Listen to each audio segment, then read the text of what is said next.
Praise be Jesus Christ. Amen. So I'd like to begin with a little geography lesson, just so that we have a context for what's going on in the Gospel. Tyre and Sidon, and the town just south of us here, Sidon is named after this one. Tyre and Sidon are cities along the Mediterranean coast in the modern country of Lebanon. So you can see Jesus had gone north in his preaching career, and then all of a sudden we find him further east in the region called the Decapolis, which is in the eastern section of Galilee, probably on the eastern side of the Sea of Galilee, which would be near where the Golan Heights are today, that region, and a little bit south of there. And that is called the Decapolis, the area of the 10 cities. Deca, from the Greek, deca means 10. Polis, P-O-L-I-S, which means city, Decapolis. So Jesus is going from one place to the other.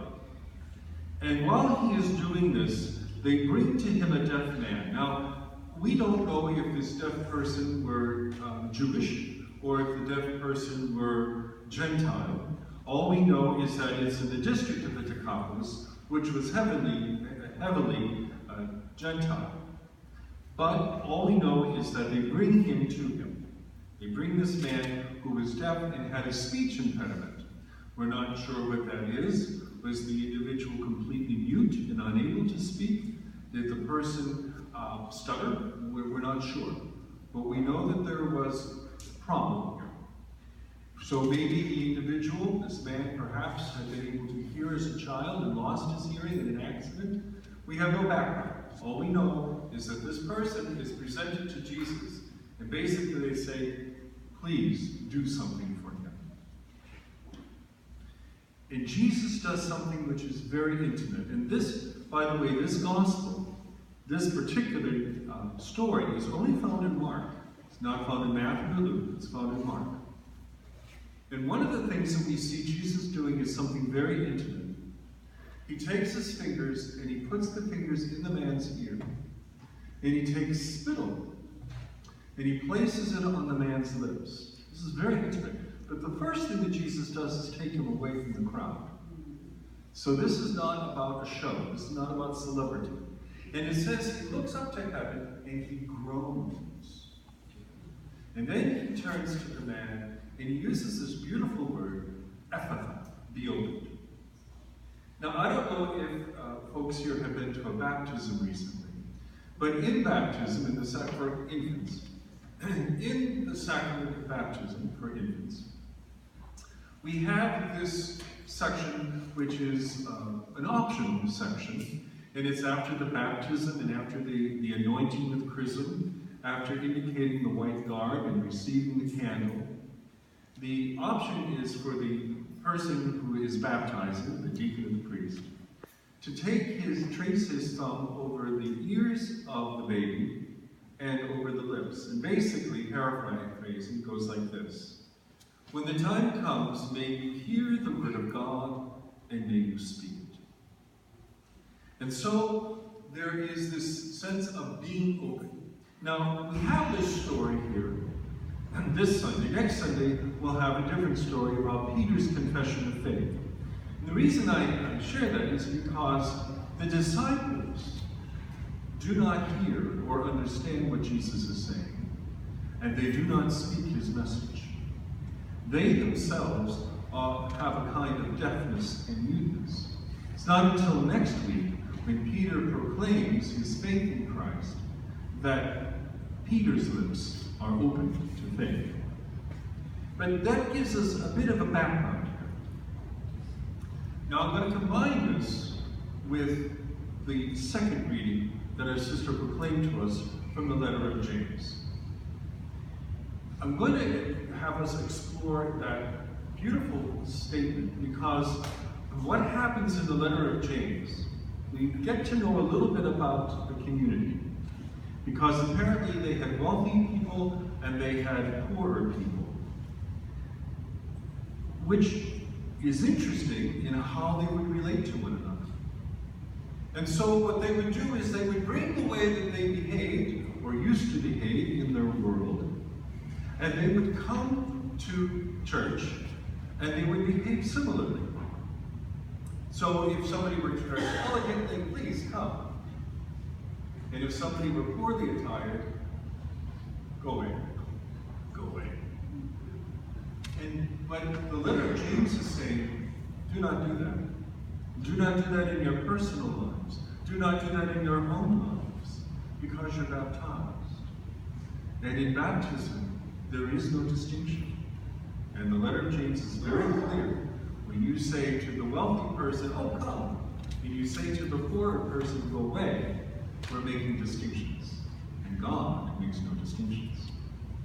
Now, there's a very interesting point, and I don't know if everybody heard it. It says, when the poor person comes, who is very poorly clothed, you say, stand over there, or sit at my feet.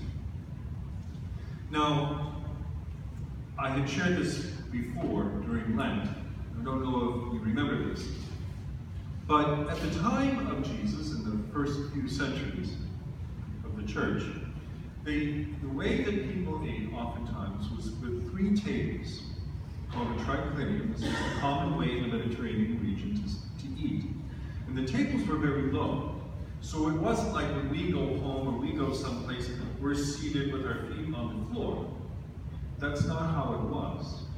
There were cushions or pillows, and the table was low, and people would lean on the left elbow and would eat with the right hand. Remembering there's no such thing as a fork or a spoon. You would take your pita bread and you would get your food that way. Okay? So this is what's happening at that point. They're eating. And as they're eating, their feet are here. They're in the back. Because you're leaning this way, your feet are here. Because the feet were considered the dirtiest part of the body. And so therefore they were out of view, and therefore out of, shall we say, the aroma. But they were in the back. And where is James saying that the other option, besides standing over there somewhere, is to sit at the feet? Sit behind. And what happens to the person who sits behind? That person is invisible. That person is invisible. That person is excluded and set to the side. Similarly, going back to the gospel, this man who was deaf and who had trouble speaking, considered a mute in this, was also excluded. Can you imagine if any of us know people who are deaf or ourselves experience hardness of hearing, how often we are excluded from conversations? I know of a friar who was telling me he had lived with a friar who had lost his hearing later in childhood and had become very adept at reading lips. And in the lip reading, he was able to, the friar sat at different tables and he would watch what they were saying over there and he would report it to this table. But they also found ways that they could trick him because certain words look the same. Anyway, there is a certain exclusion that happens when people cannot hear a conversation because they can't participate.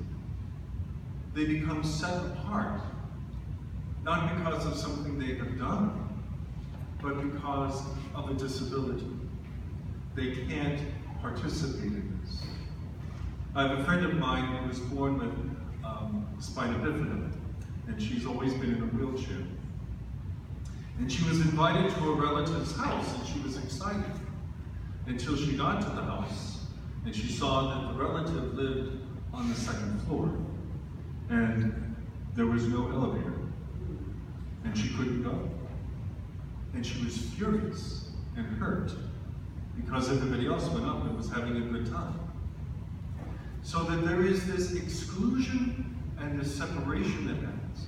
And what does Jesus do to the individual who's presented to him, who's mute and who's deaf? He restores that person. And he brings that person back into a sense of community. He integrates that person by himself becoming ritually impure because he touches the person who is affected by the disability.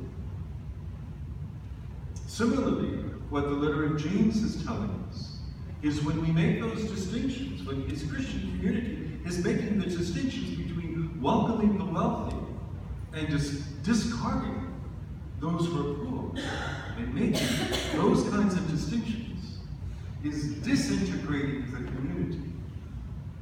But what James is calling for is an integration of the community, a coming together. In both cases, in both the letter of James as well as in the gospel today, we have folks who are struggling with shame. The individual who is excluded because he can't hear and certainly can't participate in a conversation experiences the shame of being excluded.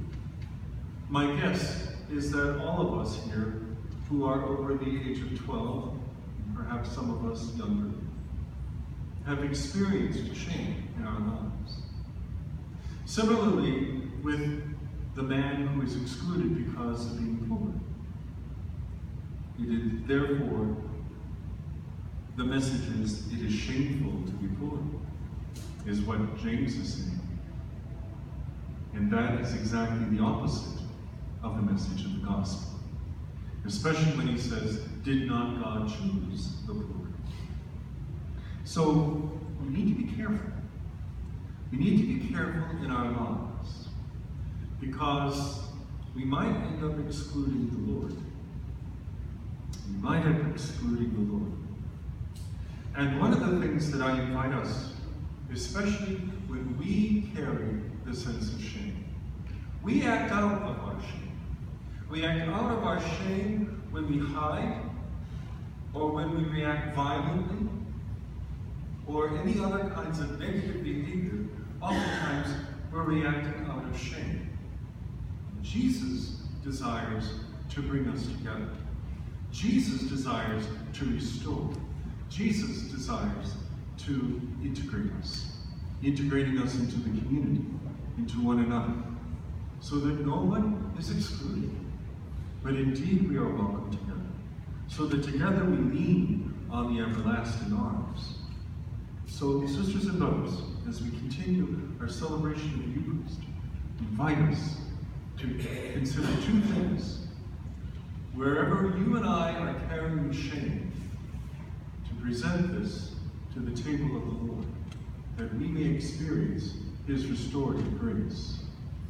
And where we may be instruments of shame by excluding others, that our hearts may turn, and that we may welcome, even as we ask the Lord to welcome us.